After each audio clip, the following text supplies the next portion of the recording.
ಇನ್ನು ಮಹೇಶ್ ಶೆಟ್ಟಿ ತಿಮರೋಡಿ ಸಂಪರ್ಕದ ಬಳಿಕ ಚಿನ್ನಯ್ಯ ಬೆಂಗಳೂರಿನಲ್ಲಿದ್ದಂತೆ. ಹಲವು ಬಾರಿ ಬೆಂಗಳೂರಿಗೆ ಬಂದು ಈತ ವಾಪಸ್ ಹೋಗ್ತಾ ಇದೆ, ಅಂದ್ರೆ ಓಡಾಟ ಮಾಡ್ತಿದ್ದ ಅನ್ನುವಂಥ ಮಾಹಿತಿ ಲಭ್ಯವಾಗ್ತಾ ಇದೆ. ಕಳೆದ 6 ತಿಂಗಳ ಹಿಂದೆ ಚೆನ್ನ ಬೆಂಗಳೂರಿನಲ್ಲೇ ಇದ್ದ ಅನ್ನುವಂಥ ಒಂದು ಎಕ್ಸ್ಕ್ಲೂಸಿವ್ ಮಾಹಿತಿ ಲಭ್ಯವಾಗಿದೆ.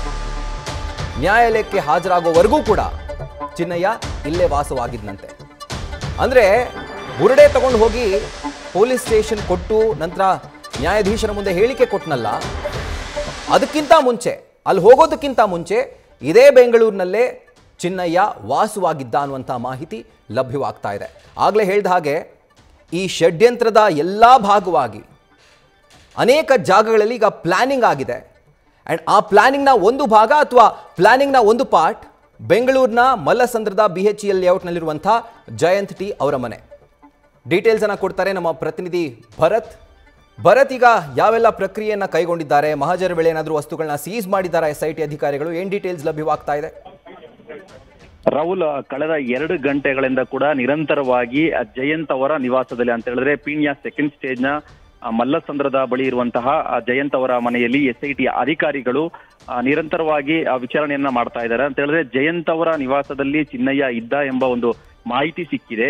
ಸೊ ಹಾಗಾಗಿ ಖುದ್ದು ಮಾಕ್ಮ್ಯಾನ್ ಚಿನ್ನಯ್ಯನನ್ನ ಕರ್ಕೊಂಡು ಬಂದು ಈಗ SIT ಅಧಿಕಾರಿಗಳು ಮನೆಯಲ್ಲಿ ಒಂದಿಷ್ಟು ವಿಚಾರಣೆಯನ್ನ ಮಾಡ್ತಾ ಇದ್ದಾರೆ. ಅಂತ ಹೇಳಿದ್ರೆ ಚಿನ್ನಯ್ಯ ಬೆಳ್ತಂಗಡಿಗೆ ಹೋಗಿ ಅಲ್ಲಿ ಪೊಲೀಸ್ ಕಂಪ್ಲೇಂಟ್ ಕೊಡೋದಕ್ಕೂ ಮುಂಚೆ ಜಯಂತ್ ಅವರ ಮನೆಯಲ್ಲಿ ವಾಸವಿದ್ದ, ಅಂದ್ರೆ ಎಷ್ಟು ದಿನಗಳ ಕಾಲ ಈ ಮನೆಯಲ್ಲಿ ವಾಸವಿದ್ದ, ಸೊ ಇಲ್ಲಿದ್ದಂತ ಸಂದರ್ಭದಲ್ಲಿ ಯಾವ ರೀತಿಯಾದ ಒಂದು ಮಾತುಕತೆಗಳು ಆಗಿತ್ತು, ಜೊತೆಗೆ ಇಲ್ಲಿ ಯಾವ ರೀತಿಯಾಗಿ ಪ್ಲಾನ್ ಏನಾದ್ರು ಇಲ್ಲೇ ಕೂತ್ಕೊಂಡು ಈ ಮನೆಯಲ್ಲಿ ಏನಾದ್ರು ಆಗಿತ್ತು ಅನ್ನೋದ್ರ ಬಗ್ಗೆ ಮಾಹಿತಿ ಪಡ್ಕೊಳ್ತಾ ಇದ್ದಾರೆ. ಜೊತೆಗೆ ಚಿನ್ನ ಇದ್ದಂತ ಸಂದರ್ಭದಲ್ಲಿ ಅವರ ಚಲನವಲನಗಳು ಯಾವ ರೀತಿ ಇತ್ತು, ಇಲ್ಲಿ ಯಾವ್ಯಾರೆಲ್ಲ ಬೇರೆಯವರೆಲ್ಲ ಬಂದು ಈ ಮನೆಯಲ್ಲಿ ಏನಾದ್ರು ಭೇಟಿ ಮಾಡಿದ್ರ ಅನ್ನೋದ್ರ ಬಗ್ಗೆ ಕೂಡ ಈಗ ಮಾಹಿತಿಯನ್ನ ತಗೊಳ್ತಾ ಇದ್ದಾರೆ. ಇನ್ನು ಜಯಂತ್ ಅವರ ಬಗ್ಗೆ ಹೇಳೋದಾದ್ರೆ ಜಯಂತ್ ಕಳೆದ 15 ವರ್ಷಗಳಿಂದಲೂ ಕೂಡ ಈ ಮಲ್ಲಸಂದ್ರದ ಮನೆಯಲ್ಲಿ ಮನೆ ಬಾಡಿಗೆಯನ್ನ ಪಡೆದುಕೊಂಡು ವಾಸವಾಗಿದ್ದಾನೆ ಅನ್ನೋ ಮಾಹಿತಿಗೆ ಸಿಗ್ತಾ ಇರೋದು. ಅಂದ್ರೆ ಫ್ಯಾಮಿಲಿ ಜೊತೆಲಿ ಜಯಂತ್ ಮತ್ತೆ ಪತ್ನಿ ಜೊತೆಗೆ ಮಕ್ಕಳು ಈ ಮನೆಯಲ್ಲಿ ವಾಸವಾಗಿದ್ರು ಅಂತ ಗೊತ್ತಾಗ್ತಾ ಇದೆ. ಜೊತೆಗೆ ಇಲ್ಲೊಂದು ಕೊಬ್ಬರಿಯ ಎಣ್ಣೆಯ ಅಂಗಡಿಯನ್ನು ಇಟ್ಕೊಂಡು ಜಯಂತ್ ವಾಸವಾಗಿದ್ದ ಅನ್ನೋ ಒಂದು ಮಾಹಿತಿ ಕೂಡ ಲಭ್ಯವಾಗ್ತಾ ಇದೆ.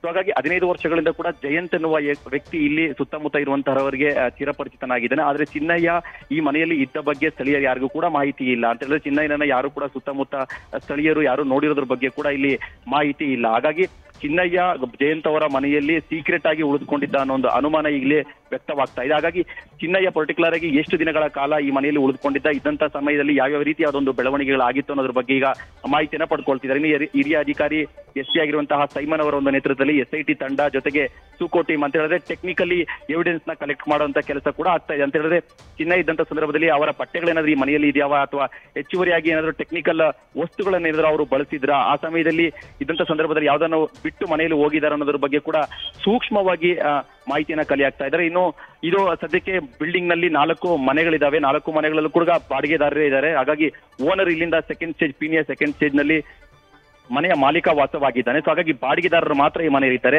ಜಯಂತ ಮನೆಯಲ್ಲಿ ಉಳ್ಕೊಂಡಿದ್ದ ಸಂದರ್ಭದಲ್ಲಿ ಈ ಬಿಲ್ಡಿಂಗ್ ಮೇಲೆ ಒಂದು ಪೆಂಟ್ ಹೌಸ್ ಕೂಡ ಇದೆ. ಸೊ ಹಾಗಾಗಿ ಚಿನ್ನಯ್ಯ ಬಂದಂತ ಸಂದರ್ಭದಲ್ಲಿ ಆ ಪೆಂಟ್ ಹೌಸ್ ನಲ್ಲೇ ಉಳಿದುಕೊಂಡಿದ್ದ ಅನ್ನೋ ಒಂದು ಮಾಹಿತಿ ಕೂಡ ಲಭ್ಯವಾಗ್ತದೆ. ಹಾಗಾಗಿ ಜಯಂತ್ ಅವರ ನಿವಾಸ ಜೊತೆಗೆ ಬಿಲ್ಡಿಂಗ್ ಮೇಲೆ ಇರುವಂತಹ ಒಂದು ಪೆಂಟ್ ಹೌಸ್ ಎರಡರಲ್ಲೂ ಕೂಡ SIT ಅಧಿಕಾರಿಗಳು ಕಂಪ್ಲೀಟ್ ಆಗಿ ಒಂದು ಶೋಧ ಕಾರ್ಯವನ್ನ ಮಾಡಿದ್ದಾರೆ. ಸದ್ಯಕ್ಕೆ ಜಯಂತ್ ಅವರ ಮನೆಯ ಅಂದ್ರೆ ಪತ್ನಿ ಜೊತೆಗೆ ಮಕ್ಕಳು ಜೊತೆಗೆ ಅವರ ಒಂದು ಸ್ಟೇಟ್ಮೆಂಟ್ ನ ತಗೊಳ್ಳುವಂತ ಒಂದು ಕೆಲಸ ಆಗ್ತಾ ಇದೆ. ಅಂತ ಹೇಳಿದ್ರೆ ಚಿನ್ನಯ್ಯ ಯಾವ ಟೈಮ್ಗೆ ಮನೆಗೆ ಬಂದಿದ್ದ, ಎಷ್ಟು ದಿನಗಳ ಕಾಲ ಮನೆಯಲ್ಲಿ ಉಳಿದುಕೊಂಡಿದ್ದ, ಅಂದ್ರೆ ಒಂದೇ ಸಲ ಬಂದಿದ್ದ ಅಥವಾ ಇದಕ್ಕೆ ಮುಂಚೆ ಪದೇ ಪದೇ ಬಂದು ಹೋಗ್ತಾ ಇದ್ದ ಅನ್ನೋದ್ರ ಬಗ್ಗೆ ಕೂಡ ಈಗ ಮಾಹಿತಿ ಪಡ್ಕೊಳ್ತಾ ಇದ್ದಾರೆ. ಯಾಕಂತ ಹೇಳಿದ್ರೆ ಚಿನ್ನಯ್ಯ ಧರ್ಮಸ್ಥಳಕ್ಕೆ ಹೋಗಿ ಅಲ್ಲಿ ಏನು 100 ಶವಗಳನ್ನ ಊತಿಟ್ಟಿದ್ದೇನೆ ಅಂತ ಹೇಳಿ ದೂರು ದಾಖಲು ಮಾಡಿರ್ತಾನೆ. ಅದಕ್ಕೂ ಮುಂಚೆನೆ ಇಲ್ಲಿ ಬೆಂಗಳೂರಲ್ಲಿ ಬಂದು ಇಲ್ಲೊಂದು ವಾಸವಾಗಿದ್ದ ಅಥವಾ ಉಳಿದುಕೊಂಡಿದ್ದ, ಆಶ್ರಯವನ್ನ ಪಡೆದುಕೊಂಡಿದ್ದ ಅನ್ನೋ ಒಂದು ಮಾಹಿತಿ ಈಗ ಲಭ್ಯವಾಗಿರೋದ್ರಿಂದ ಎಲ್ಲೋ ಒಂದು ಕಡೆ ಒಂದು ಪ್ಲಾನ್ ಅಂತ ಏನ್ ಹೇಳ್ತಾರೆ, ಒಂದು ಸಂಚು ಅಂತ ಏನ್ ಹೇಳ್ತಾರೆ, ಅದೇನಾದ್ರೂ ಜಯಂತ್ ಅವರ ಮನೆಯಲ್ಲಿ ಆಗಿರಬಹುದಾ ಅನ್ನೋ ಒಂದು ಶಂಕೆ ಈಗ ವ್ಯಕ್ತವಾಗ್ತಾ ಇದೆ. ಆ ಹಿನ್ನೆಲೆಯಲ್ಲಿ SIT ಅಧಿಕಾರಿಗಳು ಕಳೆದ 2 ಗಂಟೆಯಿಂದ ಕೂಡ ನಿರಂತರವಾಗಿ ಮನೆಯಲ್ಲಿ ಕಂಪ್ಲೀಟ್ ಆಗಿ ಅಂದ್ರೆ ಜಯಂತ್ಗೆ ಸಂಬಂಧಪಟ್ಟಂತೆ ಜೊತೆಗೆ ಚಿನ್ನಯ್ಯಗೆ ಸಂಬಂಧಪಟ್ಟಂತೆ ಯಾವೆಲ್ಲ ವಸ್ತುಗಳು ಯಾವೆಲ್ಲ ದಾಖಲೆಗಳು ಯಾವ್ದಾದ್ರು ಈ ಕೇಸ್ಗೆ ಸಂಬಂಧಪಟ್ಟಂತೆ ಏನಾದ್ರು ಎವಿಡೆನ್ಸ್ ಸಿಗುತ್ತಾ ಅನ್ನೋ ನಿಟ್ಟಿನಲ್ಲಿ ಈಗ ತನಿಖೆಯನ್ನ ಮಾಡ್ತಾ ಇದ್ದಾರೆ. Rahul. Right Bharat, thank you ಡೀಟೇಲ್ಸ್ಗೆ. ಸತತ 2 ಗಂಟೆಗಳಿಂದ ಬೆಂಗಳೂರಿನ ಮಲ್ಲಸಂದ್ರದ BHEL ಲೇಔಟ್ನಲ್ಲಿರುವಂಥ ಜಯಂತ್ ಟಿ ಅವರ ಮನೆಯಲ್ಲಿ SIT ಅಧಿಕಾರಿಗಳು ಒಂದು ಮಹಾಜರು ಪ್ರಕ್ರಿಯೆಯನ್ನು ಕೈಗೊಂಡಿದ್ದಾರೆ.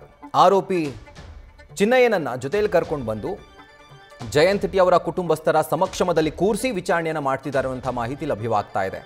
ಅಂದರೆ ಆತ ಅಲ್ಲಿದ್ದಂಥ ವಿಷಯ ಇದೆಯಲ್ಲ ಎಷ್ಟು ಸೀಕ್ರೆಟ್ ಆಗಿ ಇಡಲಾಗಿತ್ತು ಅಂತಂದರೆ ಸ್ಥಳೀಯರಿಗೂ ಕೂಡ ಅವರ ಅಕ್ಕಪಕ್ಕದ ಮನೆಯವ್ರಿಗೂ ಕೂಡ ಆತ ಅಲ್ಲಿ ಇದ್ದಂಥ ಒಂದು ಯಾವುದೇ ಸುಳಿವು ಕೂಡ ಸಿಕ್ಕಿರಲಿಲ್ವಂತೆ. ಜಯಂತ್ ಈಗ ಆ ಮನೇಲಿ ಇಲ್ಲ, ಅಂದರೆ ಅವರೀಗ ಸದ್ಯಕ್ಕೆ ಇಲ್ಲ, ಅವ್ರ ಕುಟುಂಬಸ್ಥರಿದ್ದಾರೆ.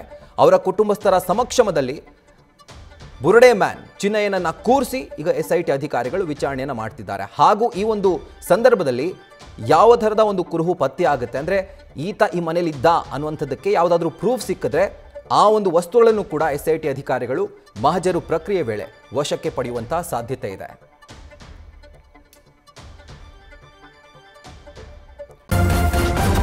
ನ್ಯೂಸ್ ಫಸ್ಟ್ ನಿರ್ಭೀತಿಯಿಂದ ನಿಮ್ಮ ಪರವಾಗಿ.